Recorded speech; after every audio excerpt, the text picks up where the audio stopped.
boa noite. No entrevista coletiva de hoje, nós vamos conversar com a nova superintendente do Ministério da Saúde aqui em Minas Gerais, Maflávia Ferreira, que tomou posse nesta sexta-feira aqui na capital. Ao meu lado está o comentarista de política, Orion Teixeira, e o jornalista Murilo Rocha, diretor de jornalismo aqui da Band Minas. Sejam todos muito bem-vindos. Qual é o papel da superintendência aqui em Minas Gerais? Boa noite a todos. A Superintendência do Ministério da Saúde em Minas Gerais é um órgão institucional do Ministério que aproxima as políticas do Ministério da Saúde junto ao Estado e municípios. É onde é possível tratar dos convênios, dos repasses de recursos, das prestações de contas, mas também da integração dos entes federados, município, Estado e União, com novas propostas de acordo com as especificidades regionais, né, dentro dos estados, para a criação também de novas políticas a nível nacional, dentro da proposta do Sistema Único de Saúde. Agora, Maflávia, essa superintendência, ela é um cargo que sempre existiu, né, dentro da estrutura do Ministério da Saúde nos estados. Mas no último governo, eu pelo menos nem saberia falar quem era o superintendente de Minas Gerais. A gente observou, inclusive durante a pandemia, talvez tenha sido a marca da pandemia do ponto de vista de administração pública, um desencontro nas políticas federal, estadual e dos municípios também. É um novo momento, como você vê, é um novo momento, há essa articulação, há essa responsabilidade de rearticular essa política única de saúde brasileira? Com certeza, Murilo. Eu quero aqui também, né, nesse momento, agradecer a confiança do governo Lula, da nossa ministra Nízia Trindade, em confiar esse cargo à minha pessoa. E eu digo que a proposta é justamente dessa integração. É necessário haver muito diálogo, muito debate para a construção da política de saúde a nível nacional. Nós temos um Brasil que é um país continental, onde temos diferenças, sim, gritantes. Se nós analisarmos, por exemplo, o estado do Amazonas, um programa Saúde da Família no estado do Amazonas nunca funcionará igual a outros estados, como, por exemplo, um agente comunitário de saúde no estado do Amazonas vai ter que andar de barco. Então, vai ter que ter um transporte, né, diferente de muitos outros de outras regiões. É necessário haver essa aproximação do nível federal com as regiões através dessa representação dentro do Estado. Então, a minha proposta é justamente a aproximação das discussões dos municípios junto ao Estado e também com o nosso governo federal dentro da política da nossa nova ministra agora, né, a Nízia, de poder articular as ações planejadas de forma tripartite. Então, a superintendência ela é um dos tripés de fortalecimento do SUS, porque ela atua de forma tripartite. É município, Estado e União. Flávia, a municipalização desses serviços sempre foi um grande desafio na saúde, é o baixo financiamento, né? Além disso, os municípios e os estados têm aquela exigência constitucional de investir até 12% dos seus recursos orçamentários no ano. Isso nem sempre acontece. É um tipo de articulação que a superintendência e o Ministério da Saúde pode fazer para incentivar e orientar os municípios a fazer corretamente a aplicação desses recursos? Na verdade, existe uma emenda constitucional 29 que ela já determina os percentuais, né, obrigatórios, que é o valor mínimo que o município ele deve investir na saúde, que é 15%, o Estado, que é 12%, e a União, de acordo com a variação do PIB, naquele ano, até 8%. O que nós percebemos é que tem estados que realmente não investem na totalidade, o que prejudica, né, o cofinanciamento. O financiamento, desde o nível federal, estadual e municipal, ele tem que estar estabelecido dessa forma tripartite, mas o que nós percebemos é que, na maioria das vezes, os municípios, eles extrapolam e muito o percentual dos 15%. Eu quero citar um exemplo um exemplo que eu estou vindo, né, do município de Teófilo Otoni, como já fui secretário municipal de saúde, que tem extrapolado para mais de 20% do investimento, que seria o mínimo obrigatório 15%, e se o governo municipal não tiver essa sensibilidade com a saúde, devido à escassez do repasse, né, talvez do fortalecimento da política de Estado dentro das ações nos municípios, o município ele tem que investir mais, porque o cidadão está na porta, né, do prefeito, está na porta do secretário municipal de saúde, então, de qualquer forma, tem que se buscar uma alternativa.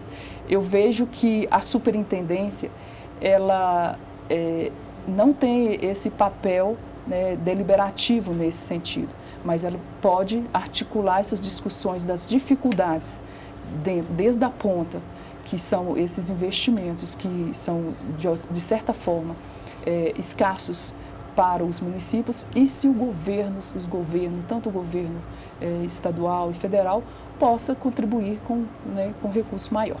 Agora, eu queria só insistir nessa questão da relação dos entes, né, Federação, Estado e municípios. Como é que fica aqui no caso de Minas Gerais, por exemplo, onde a gente tem um governo de oposição ao governo federal e um governo também que não se relaciona bem, por exemplo, com a prefeitura da capital. A gente observou isso nesse episódio de vacina e tal. Como é que fica essa relação? Claro que você acabou de tomar posse, né? Você está aqui um dia depois de sua posse. Mas assim, como é que vai ser a sua relação, por exemplo, com o governo do Estado? A sua conversa é direta com o secretário? Como é que funciona isso de forma institucional? Então, eu quero ter uma relação muito próxima ao governo do Estado, Secretaria de Estado da Saúde, mesmo porque são as instituições que a gente precisa dentro das ações da saúde, que de fato haja relações estreitas. Hoje a gente tem, por exemplo, algumas dificuldades, né? A gente sabe das posições políticas do governo de Estado, junto, né, às diferenças do governo federal, mas eu estou junto à superintendência representando o fortalecimento, a saúde de Minas Gerais, o sistema público de saúde. Os momentos de disputas eleitorais passaram. E agora nós temos que fazer a discussão da gestão. Nós temos que fazer gestão porque a população precisa das ações dos três. Tanto município, eu repito isso, porque a ação integrada é importantíssima. Não vejo a necessidade de não ter contato. É necessário haver contato, é necessário haver diálogo, é necessário a gente propor novas alternativas a um sistema que, por mais que reclamem que o SUS é moroso, foi o SUS o primeiro que encabeçou a pandemia, né, o Covid-19, e foi através do SUS que foram articuladas todas as ações de controle e combate a esse vírus que veio alastrando desde, né, de outros continentes, né, e percebo que, como citado anteriormente, a falta de articulação do governo federal naquela época de definir e aceitar as normas da Organização Mundial de Saúde prejudicou muito as ações nos municípios e dentro do Estado quanto a um direcionamento das tomadas de medidas, as medidas sanitárias que eram necessárias. Então, é um órgão, a pasta da saúde, ela é fundamental e ela nos obriga a dialogarmos e a nos interagirmos. Ana Flávia, é bom a gente ressaltar também a importância de se ter uma mulher na superintendência, né? Qual é a sua proposta de olhar para as especificidades das necessidades, né, das mulheres aqui no nosso estado, tão vasto, amplo, claro, com especificidades em cada região também, né? É necessário, eu vejo que a política da saúde da mulher, ela é fundamental dentro da conscientização. Hoje nós estamos vendo mais casos aí, né, até fica mais visível porque devido a estar acontecendo com artistas a questão do câncer. O câncer, né, do colo do útero, o câncer de mama, que é uma patologia que muito afeta, né, a saúde da mulher, mas que tem medidas também preventivas. Então, eu vejo que a política da saúde, ela tem como se fortalecer dentro da conscientização das mulheres, das tomadas, né, de decisões, de buscar a sua prevenção. Então, as ações hoje já elencadas têm muito o que avançar e aperfeiçoar, mas também as mulheres, elas têm que se apropriar também desse espaço, de buscar esse atendimento, porque existe uma política muito de estímulo à mulher se prevenir. Agora, como a senhora citou, a senhora foi secretária de saúde de Teófilo Otoni, né? Uma cidade polo lá da região do Vale do Mucuri. Agora a senhora mudou de lado, vamos dizer. Agora a senhora vai receber os prefeitos e os secretários de saúde municipais, provavelmente com o pires na mão, reclamando de um dos problemas crônicos, que é o subfinanciamento, né, de várias dos procedimentos, vamos dizer, do SUS. Que apesar de ser um sistema muito interessante, acaba faltando dinheiro, né? E às vezes fica lá na ponta essa falta de dinheiro. Como que a senhora vê essa questão por exemplo, da tabela do SUS, que é um problema que as prefeituras reclamam e tal, como a senhora já teve na outra ponta, né? Como é que a senhora vê essa questão aqui no Minas? Tem 853 municípios, né? Uhum. Talvez o grande desafio? Sempre é um grande desafio o financiamento do SUS, Murilo. E eu acabei de tomar posse, né? Mas eu trago muito fresca na memória essa situação da escassez do recurso lá nos municípios.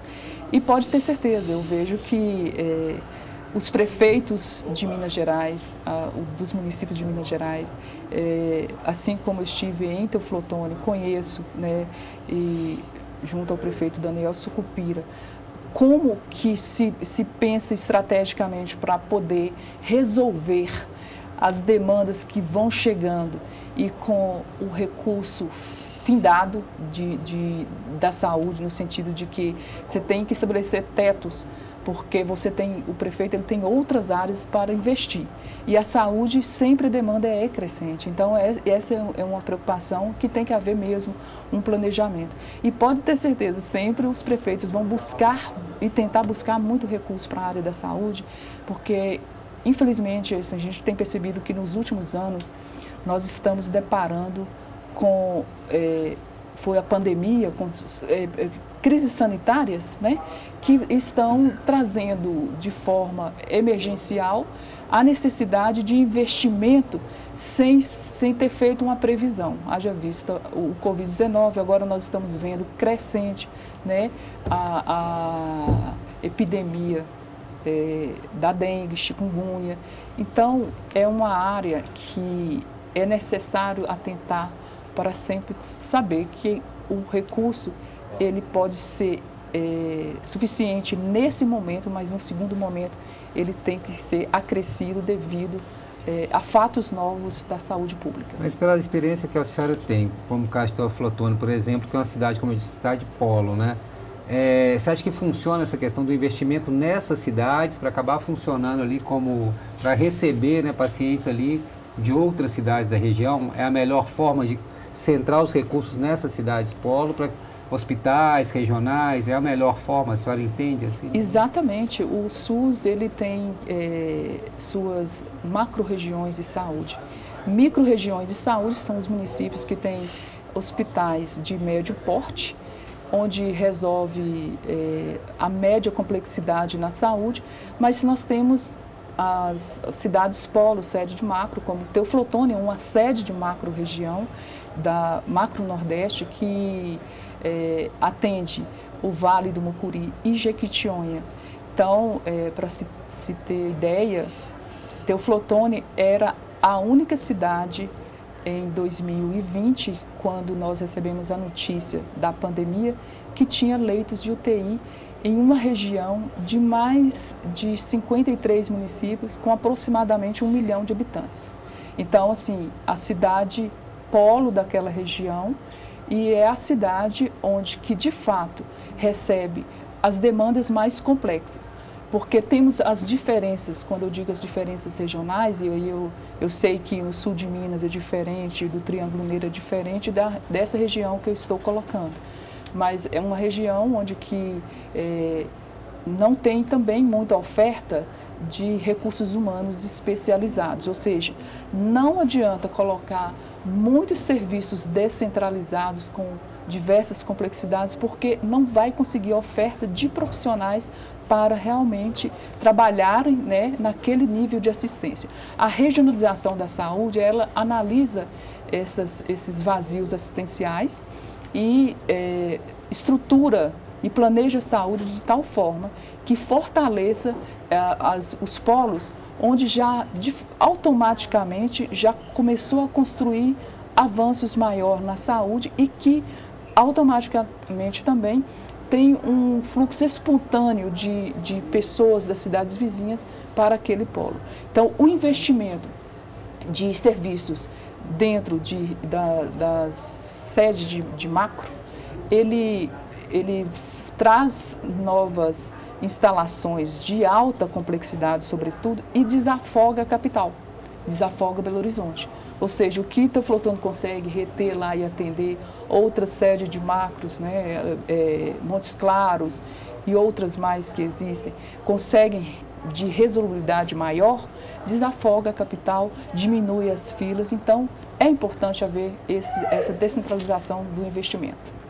Bom, nós vamos fazer um breve intervalo e o Entrevista Coletiva volta daqui a pouquinho. Até já.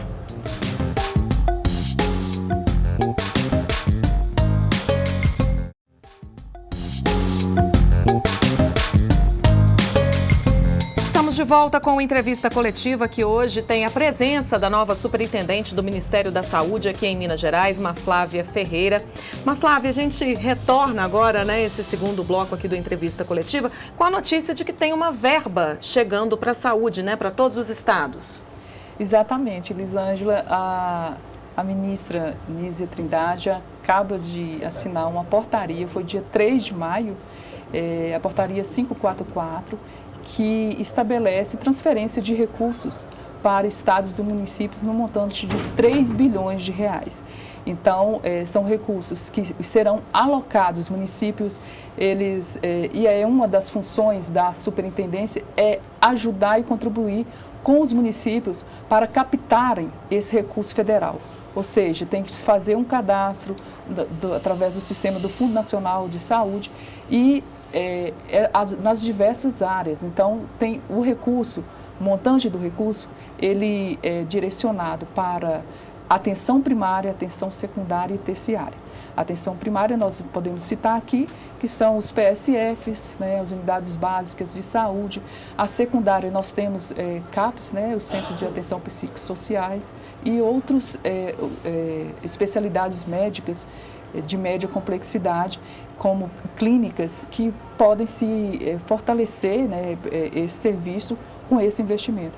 E a atenção terciária justamente são os nossos hospitais, né, os hospitais de referência macro-regional, são hospitais, às vezes hospitais de referência de algum serviço que aloca, que conflui alguns níveis de pacientes como os oncológicos. Então, esse recurso, ele foca na estruturação de serviços e custeio. E a superintendência, nossos técnicos da superintendência, eu quero ressaltar muito isso aqui, que o fortalecimento da ação é voltado também muito para o conhecimento técnico, e os nossos técnicos da superintendência vão estar disponíveis para os municípios de Minas Gerais para prestar informação aos prefeitos, aos secretários de saúde e aos técnicos dos municípios no cadastro e na captação desses recursos. Flávia, você falou no bloco anterior a respeito dessa situação, dessa realidade da saúde em Minas, em que alguns municípios transferem seus serviços, seus pacientes, né, até congestionando a saúde pública das cidades pobres e também da capital mineira, que é uma prática antiga chamada até ambulancioterapia, né? É uma falta de articulação. É possível, você acha que é uma solução boa, consórcios regionais de saúde, para que esses pacientes, num raio lá de 100 quilômetros, possam ser atendidos e não congestionar a capital mineira? Existe essa falta de articulação que é histórica aqui em Belo Horizonte. Na verdade, os consórcios, eles já existem com alguns níveis de resolubilidade. Então, existem os consórcios de saúde de média complexidade e aí a gente entende o consórcio de saúde com a junção de vários municípios que fazem, né, um repasse financeiro para aquela instituição que pode agilizar serviços na média complexidade, como cardiologia, neurologia, diversas especialidades que têm um estrangulamento no SUS devido a diversas filas. Também, quando você fala dos pacientes que vêm de ambulância, Orion, a Política Nacional de Saúde, que foi da criação do governo Lula, eu posso estar errada, 2002, 2004, por aí, foram criados os SAMUs. Naquela Política Nacional de Saúde e criação dos SAMUs, obrigou-se os hospitais a resolver mais aqueles níveis deles. Ao invés de colocar o paciente na ambulância e levar, esse paciente, a partir do momento que ele aciona o SAMU, ele é regulado, tem uma central de regulação que o médico dentro da ambulância, ao analisar o grau, né, de necessidade daquele paciente de atendimento, a própria central, com os hospitais credenciados na rede de acordo com os níveis, busca vagas de forma descentralizada. Então, um paciente que tem um caso de média complexidade, ele não deve ocupar vaga num hospital de alta complexidade. Então, as centrais, e nós temos também no estado a central, que é o SUS Fácil, né, chamado SUS Fácil, e essa central é onde todas as demandas dos municípios nas regiões, então tem várias centrais de regulação de paciente, de forma descentralizada dentro do estado, e essas centrais, os profissionais têm 24 horas, médicos de plantão, que vê os casos na tela e se aquele hospital está precisando transferir aquele paciente para um outro nível hospitalar de assistência, ele é transferido. Ou se não, se é um caso que realmente não há necessidade de transferência também, ele é discutido e vê outra alternativa ao invés de o paciente sair diretamente, sem regulação, numa ambulância, e a gente fala ambulância branca, né? Tem a ambulância do SAMU e a ambulância branca. A ambulância branca é a ambulância que não é regulada, que o paciente, de repente, está aqui no João 23, que veio de 600 quilômetros, mas era um caso que poderia ser resolvido a 300 quilômetros da distância dele. Agora, sobre essa verba que você citou, a senhora citou aí 3 bilhões de reais para todo o país, para os municípios. Você falou da questão dos projetos. Projetos precisam ser apresentados e a gente sabe que muitos municípios não têm esse corpo técnico qualificado para, né, às vezes, nem identificar qual o problema e acaba muitas vezes investindo em ambulâncias, em questões assim, porque não tem nem, né, municípios, realmente, a maioria talvez em menos de 10 mil habitantes, não tem esse corpo técnico. Eu queria saber se a superintendência, que a senhora está à frente agora, ela tem essa competência dessa consultoria e também de encaminhar ou de vetar algum desses projetos? Ou é só a parte de consultoria? Não, na verdade, o vetar os projetos seria só devido à falta da documentação. Então, assim, tem uma exigência, né? O município ele tem que apresentar as documentações obrigatórias. Então, os técnicos, eles avaliam, mandam, devolve, faz diligência, né, no sistema, pede para acrescentar mais alguns termos. Então, é mais a fase burocrática, não para desqualificar o município, mas para que ele realmente consiga captar o recurso. Mas, Flávia, alguém já comentou aqui no bloco anterior que a OMS, a Organização Mundial de Saúde, suspendeu ontem, né, o alerta máximo a respeito da pandemia, que não é mais uma crise sanitária. O que significa isso? Já controlamos? É difícil falar que controlamos, né? Haja vista, nós estamos com a dengue aí, um ano está com baixo índice. Esse ano cresceu de janeiro até agora 53% em relação ao ano passado. Então, jamais falar que controlamos. Os cuidados têm que permanecer, as medidas preventivas têm que permanecer, a imunização tem que permanecer, e aí eu ressalto muito isso. Quando não existia a vacina, nós tivemos colapso em nossas unidades de saúde. Nós passamos por isso. Eu estava como secretária de saúde em Teoflotone e nós passamos um susto muito grande, porque nós tínhamos 4 leitos de UTI Covid no primeiro mês, em março. E em 3 meses tivemos que criar 40 novos leitos de UTI. O governo do estado até achou que era a região que ia colapsar. Em todas as outras regiões era o que era preocupante, porque realmente nós temos poucos leitos de UTI, mas nós tivemos que correr porque realmente os casos estavam chegando e as pessoas adoeciam gravemente. Hoje, a partir do momento que começaram a tomar a primeira dose, a segunda dose, ainda há a transmissão do vírus. A transmissão do vírus, ele não acabou, só que houve uma redução do agravo. As pessoas já estão imunizadas, as pessoas já estão, né, fazendo suas escalas vacinais. Então, por isso, tranquilizamos, mas não acabou.